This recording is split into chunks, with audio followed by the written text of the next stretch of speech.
Hello and welcome to episode 332. I always start off by saying I'm excited to be here because I am, but today I really am. This is my first day feeling back to life since I came down with COVID last week. So I didn't do a Tuesday terrain talk this week because I was out of it. And I think about today, that feeling when you're really sick, and it reminds me when I was going through chemotherapy and you get chemotherapy, and then you got a little buffer there before you start to feel like crap. And then you feel like crap. And then there's that day when you wake up and it's like, oh, my life force is coming back into me. That's me today. So I'm here. I've got a great episode. I've got an exciting new announcement, and I'm on fire about this topic we're going to talk about today, too.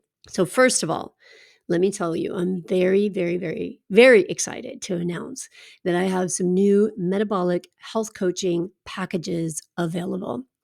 These are very comprehensive packages, and they include genetic reports, lab reports, your Terrain 10, your lifestyle intake. They include multiple coaching sessions. And when you are in and doing that package with me, you also get access for the time that we're working together to the full library of everything that I offer in the Better Than Before Breast Cancer membership. They're so valuable. And the reason why I'm so excited about it is because of just what a huge difference and what an impact following the metabolic approach to health has had on my life. And because of the frustration, when I think back on how much I struggled to figure things out and how much frustration I had because I couldn't figure out what is wrong. Why do I feel terrible? Why can't I lose weight? Why isn't this working after my first diagnosis compared to now?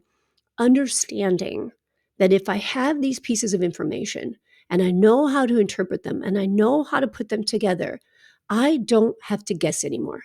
And I get excited about that because I get excited for me and I get excited for you because it literally is a game changer. You don't have to waste money on things you don't think are going to be working for you. And, people say, well, that's expensive and getting these tests is expensive. And yeah, it's a financial investment. But think about the money you throw away on guessing and trying other things that don't serve you when you could have a pathway to understanding your biological blueprint, what that means, and what lifestyle practices impact that in the most beneficial way for you. I'm super excited about it. I love doing this work with my clients. I love seeing them get educated on themselves because this is about empowerment. This isn't about me needing to give you steps for the rest of your life. This is about helping you understand exactly what you need and how to understand what you need going forward so that you get to take care of yourself in the best way. And you don't have to rely on someone outside of you who's not an expert on you telling you what you should be doing to make yourself feel better. So I'm very, very excited to get to offer these packages. I know that they will change lives. I just know this because they've changed mine. So you can find all the details about them at the breastcancerrecoverycoach.com/health. And I cannot wait for you to check that out. Okay. So this kind of aligns with what metabolic health coaching and health packages is topic today. One of the things that is so challenging and so frustrating after we get a diagnosis of breast cancer and our mind starts to change, and first we're dealing with treatment and how do I go through treatment? But I remember the first time that I went through treatment, I was told and it was declared to me, I don't want you taking vitamins. I don't want you doing any kind of extra therapies. We don't want you doing anything when you're in chemotherapy. And I didn't know any different. I didn't know any better. So I followed those rules. And I felt horrible, like literally ripped up my body.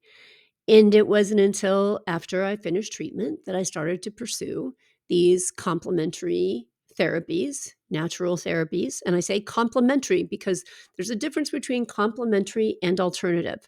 Not that one is okay and one is not okay. You do you. Alternative, though, means I'm going to do this instead of standard of care. Complementary means I'm going to do this along with standard of care. That's the integrative approach. And I am a big believer and advocate in the integrated approach because I think both fields have something beneficial to offer. So, that being said, We base a lot, we, the general public, science, medical practitioners, naturopaths, coaches, if you're going to stay in integrity, you want to make sure you have good evidence-based information. What does that mean? It means you look into PubMed, you look into reliable sources where good data has been collected that gives valid information on what might impact people's health for the better or for the worse. I think that's very important. But I think that as someone outside of that field may not know, is that just because something is called a study or talked about as a study does not mean it's good, does not mean it's valid, does not mean that it's met the standard of what a good, high quality study is. And the dangerous thing about that is that media or social media or somebody picks up on information like this and they blast it all over the headlines without really talking about what it means, going into detail about what it means. And then they scare the shit out of people when the practice that they're talking about could be someone that could be something that could actually be a benefit to you. So this is what happened recently. And I think it's really important to talk about because again, here we come.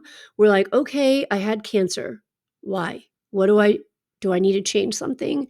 Do I need to improve my lifestyle? Do I need to process emotions? What do I need to do?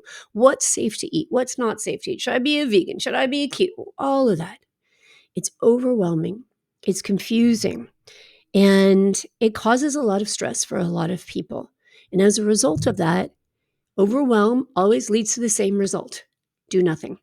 When we're overwhelmed, our brain is in tilt. Like there's too much information in our brain. It doesn't know how to process it. And so we don't make decisions and choices and change. We just kind of stay where we're at because it's too overwhelming. Okay. So, why I'm talking about this is because, was it last week or a week and a half ago? This article came out and it talked about what is called a study. And I want to tell you, this is not a study. So let's talk about what the different kinds of studies are. When I say if something's quality evidence, how do I know? Like, I talk about studies often on this podcast, but I like to tell you, like, hey, this was a really small study. There was 9 people in it, right? So how relevant is what happened to 9 people compared to billions of people in the world of human beings? So I think it's important to point things like that out.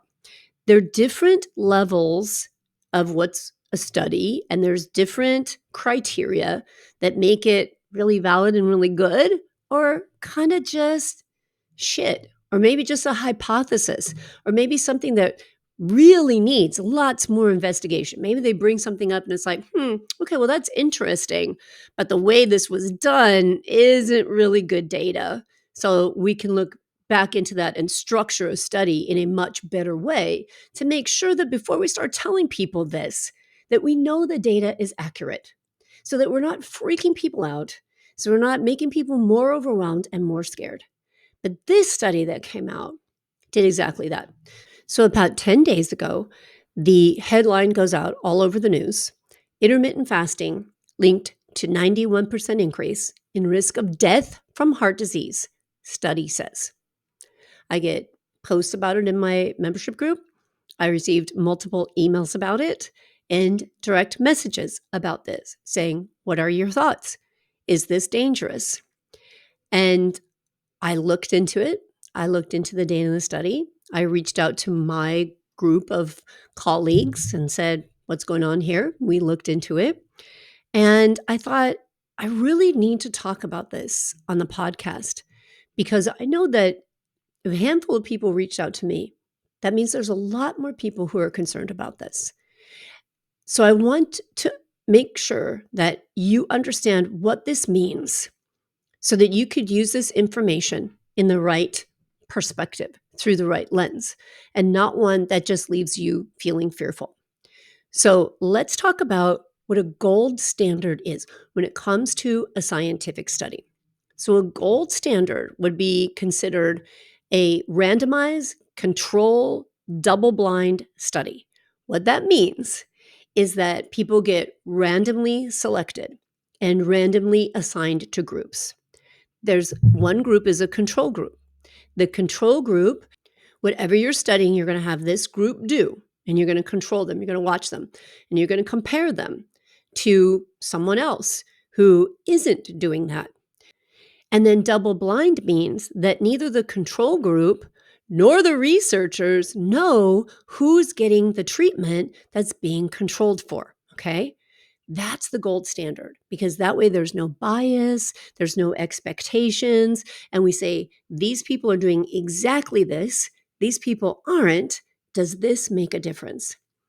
Now ask yourself, could you do that with an intermittent fasting study?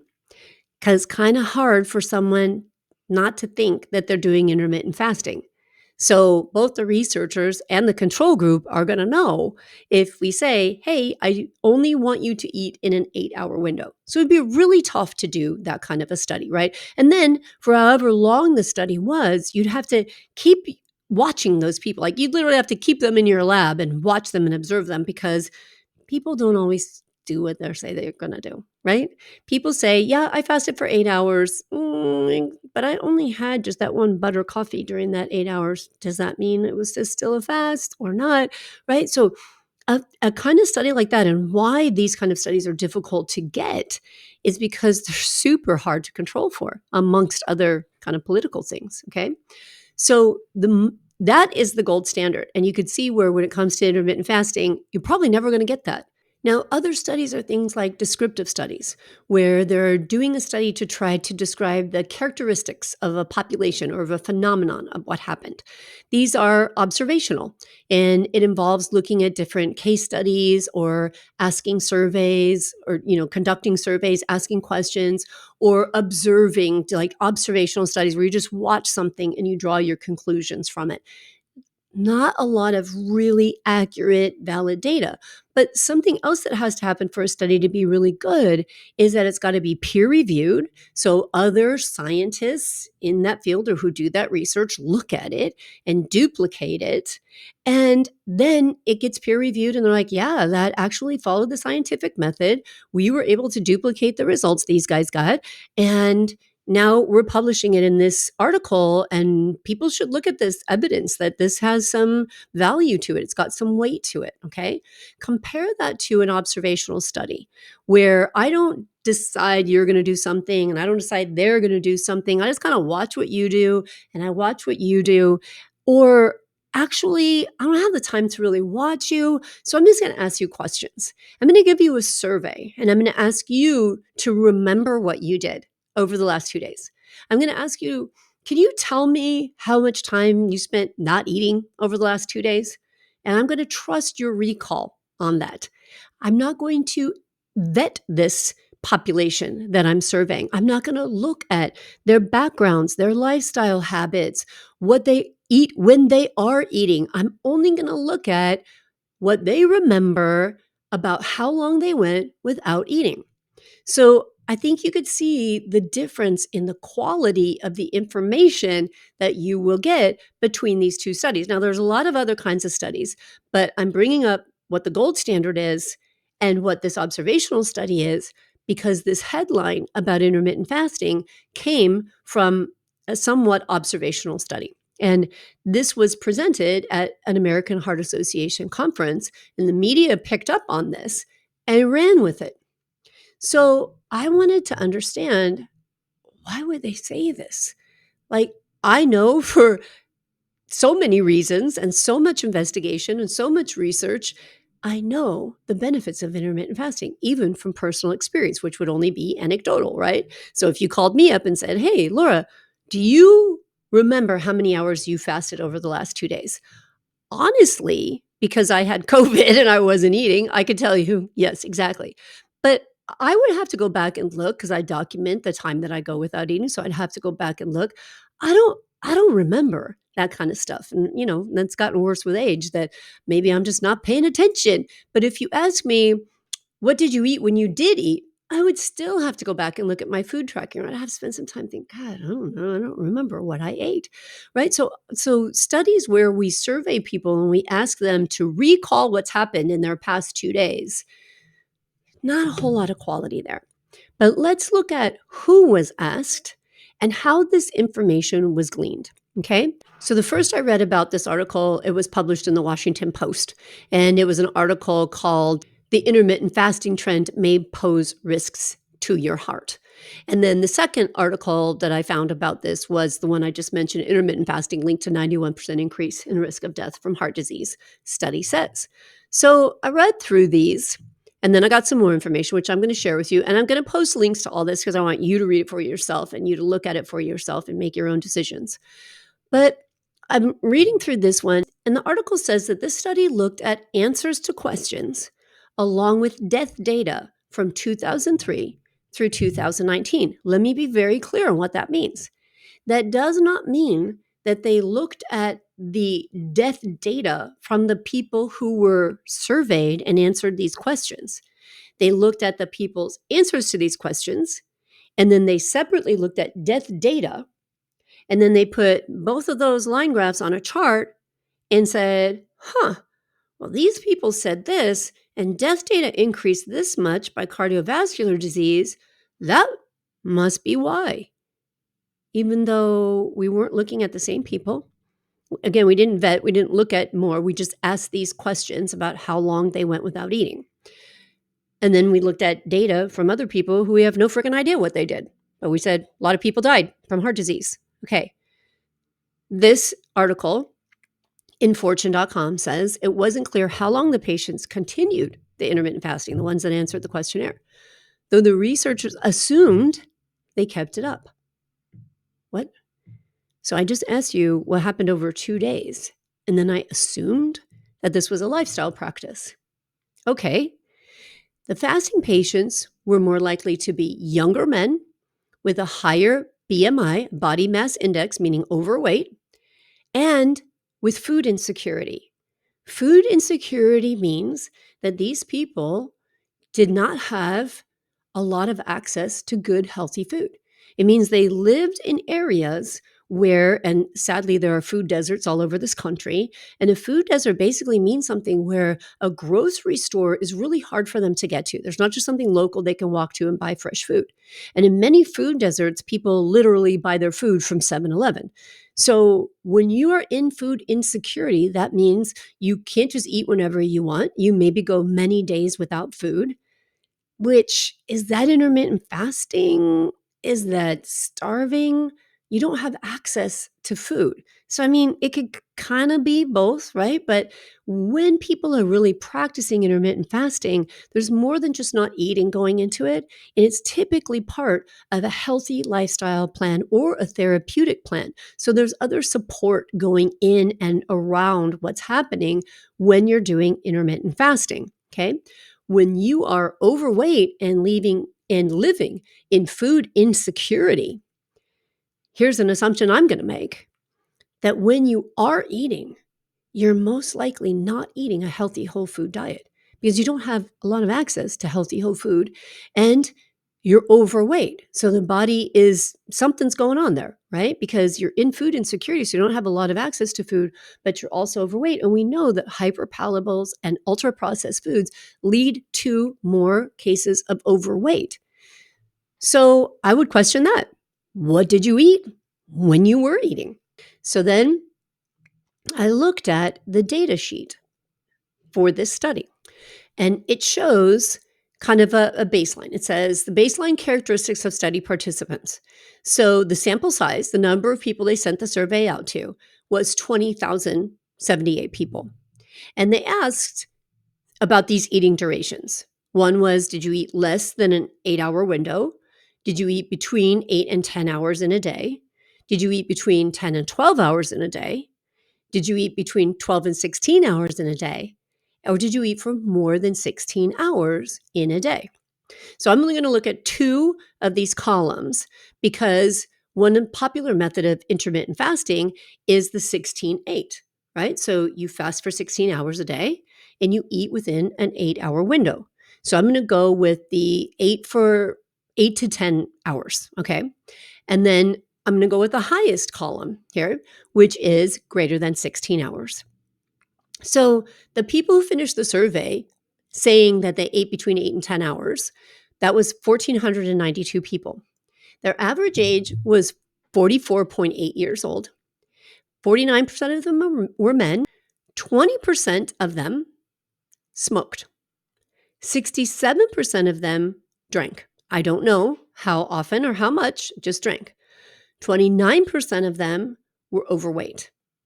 10% of them had cardiovascular disease, and 7.5% had cancer. Okay, that's the statistics for that column. For the people who ate more than 16 hours a day, and I want you to think about that for a second. There's 24 hours in a day, and you ate for more than 16 hours in a day. And it didn't say eating for 16 hours, it said more than 16 hours. But if I'm eating for more than 16 hours, well, I'm eating then right up to the time I go to sleep, and I'm not sleeping for at least 8 hours, which 7 to 8 hours of sleep is a healthy recommendation. Maybe they were sleeping for 7. I don't know. That's not what the data says. It doesn't reveal that. Or the implications that means on your blood sugar, on your BMI, on your insulin, on your on everything, on your energy, and on your quality of sleep. You're eating all day up until the moment you go to sleep. That's going to impact your sleep. The number of people who said that was 1,509. So that was the sample in there. 47.4% of them were men. And those men, 24% of them smoked, 75% of them drank, and their BMI was 29.3, which puts them in the obese category. Okay. 7.5% of them had cardiovascular disease. Remember, the people who ate between 8 and 10 hours, 10% of them had cardiovascular disease. But the people who ate more than 16 hours a day, 12% of them had cancer. The people who ate between 8 and 10 hours, 7.5% had cancer. Okay.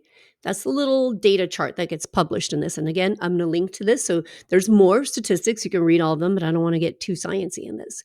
I just want to point out that we have to understand before headlines scare us and freaking confuse us, that where did this data come from?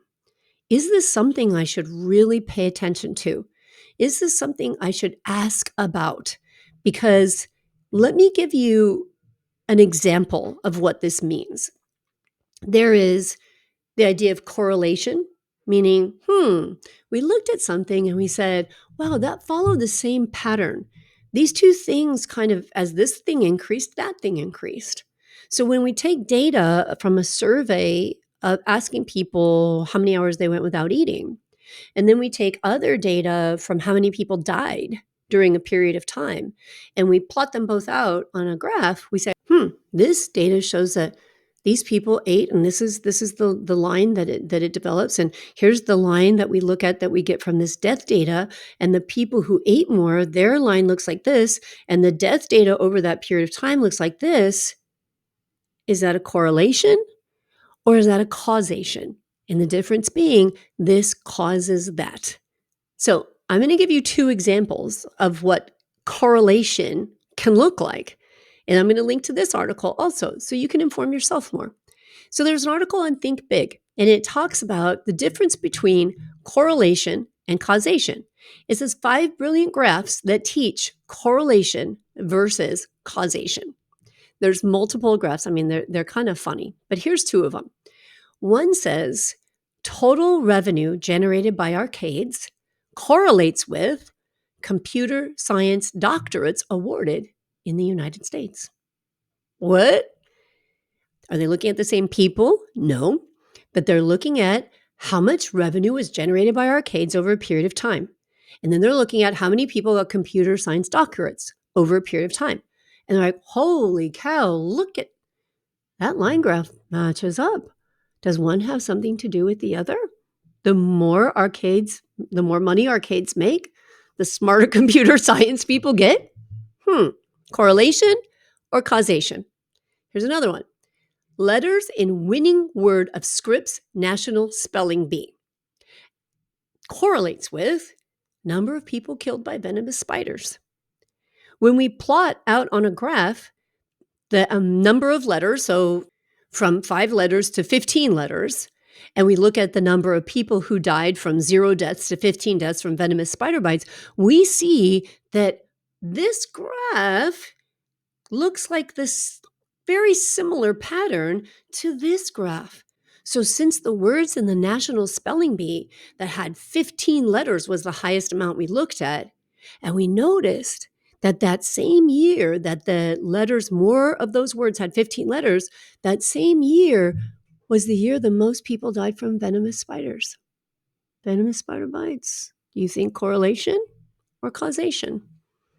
So I'm going to link to that. You look at, because there's some other ones, but they kind of have like kind of triggering things in them. So I don't really want to talk about them on the podcast. But I just want to use that to say we have got to look out for ourselves, ladies, friends. When we talk about advocating for ourselves after a breast cancer diagnosis, it's real. We really, really have to embrace that. We've got to be able to advocate for ourselves when we're in that system. We know this. But as human beings, overall concerned with their health, we've got to think for ourselves.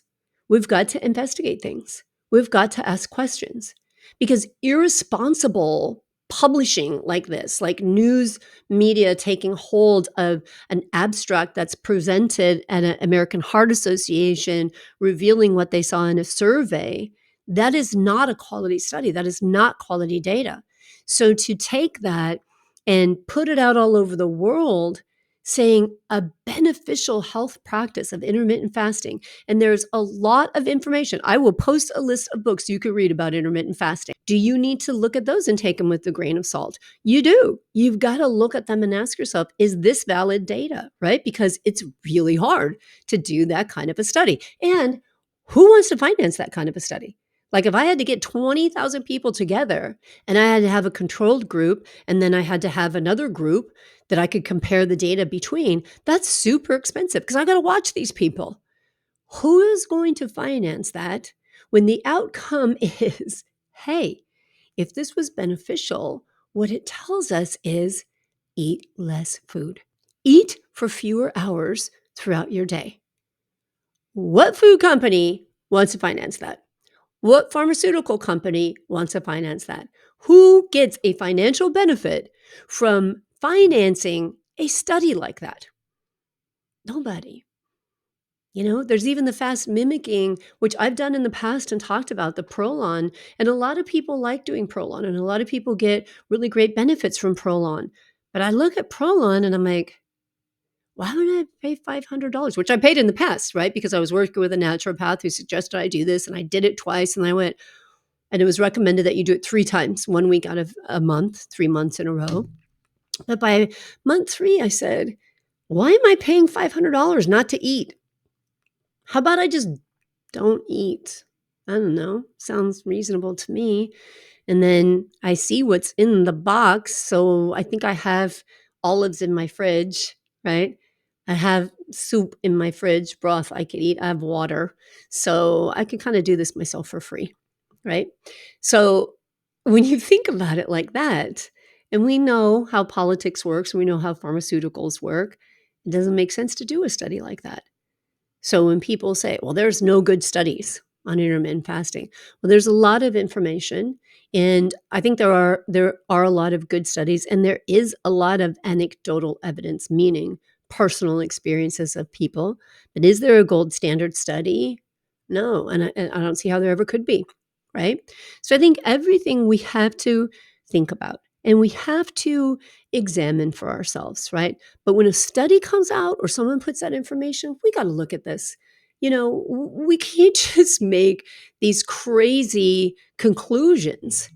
When we're looking at a population of people who are smoking, who are drinking alcohol, who are overweight, who had so many things going on that could have contributed to coronary heart disease, and say, oh, well, listen, whatever time frame they recalled eating seemed to have an impact on coronary heart disease. I mean, it makes no sense to me. And so I thought it was really important to talk about, because you may have read it. You may have heard it. It may have scared you. It may have made you go, what the heck? It may have made you run and eat something because you've been fasting for 14 hours. You're like, oh, I'm not going to get to 16. You know, if that happened, I want you to be able to understand what this really means. And so I'll link to everything. I'll link to the articles. I'll link to the data sheet for the study. And I just want to help this community, our community, understand we've got to be so careful about what information we take in and apply to ourselves or think applies to us. And it's really important that if you don't understand it, or you're like, I don't even want to put time into reading that or investigating that because maybe you're tired, maybe you're going through chemo, maybe you feel like shit. You're like, I can't deal with it right now. Ask somebody about it, right? Reach out. I'm so thankful for the people who brought it to my attention and who asked me questions about it, because they're good questions to ask. And I think that getting more information and understanding the validity behind some of these things can help us feel good and confident in the practices we choose to do for ourselves. And I'll tell you this, I've talked to my members about this, and I'll tell you this: intermittent fasting is not for everybody. I love intermittent fasting. It gives me tremendous benefits. And I know many people who love it. Like, I never get brain fog. I never take Tums anymore. I never take Prilosec anymore. I've lost, between intermittent fasting and a ketogenic diet, from the time I was diagnosed till now, a total of 75 pounds. I mean, it works for me, but it doesn't work for everybody. There are people who have food issues, right? Whether it's food addictions or disordered eating patterns. So mentally, what I have found, physically, I've had a lot of benefits from intermittent fasting, but a big part of being able to do intermittent fasting in a healthy way involves a lot of head junk. We really have to think through things. We think through what hunger signals, sorry, tongue twister, hunger signals mean to us. Like, I remember when I first started practicing years ago, and I'd get really hungry and my stomach would be growling, and I have to talk myself through it and say, it's okay that your stomach is growling. You've got extra energy stored on your body. This is okay, right? It's not an emergency. I'm not starving to death, right? It's okay. And I'd have to walk myself through it. Well, there are people who have food addictions or food thoughts, food issues, who have said to me, I gained weight when I was doing intermittent fasting. And when I asked, tell me, how that happened, because they had so much fear around going for a period of time without food, that calories in, calories out still has significance, right? The laws of thermodynamics still apply to us. So they would eat a tremendous amount of food before the fast and after the fast, because mentally they had a lot of fear and they had a lot of thoughts. And so if that applies to somebody, intermittent fasting isn't for them. First, the therapy of working through their relationship with food and their thoughts about food, and then gently finding a food program that works for them. So, will it be a benefit to everybody? No. But will it create cardiovascular disease in 90% of the people 91% of the people that practice it? I would really question that data. Yeah. So, anyway, thanks for letting me rant. I hope that it helped. I really do. I mean, I didn't want to do this to, bash anybody's work, but I want to talk to this community about understanding it in a way that's helpful and doesn't feed more fear, because God knows we got enough fear to deal with in our community. Okay. So check out the links. You can find the show notes on my website, thebreastcancerrecoverycoach.com, or just scroll down where you're listening to this podcast or watching it on YouTube, and the links will be right there. And remember, go to my website, thebreastcancerrecoverycoach.com/health, and check out the metabolic health coaching packages. If you want to stop guessing, stop worrying, stop freaking out, and really get rid of some of the fear and confusion and frustration, then let's work together and let's map out what you really need based on what your body tells us. It's fascinating stuff. All right, friends, I'll talk to you again soon. So good to be back. Take care.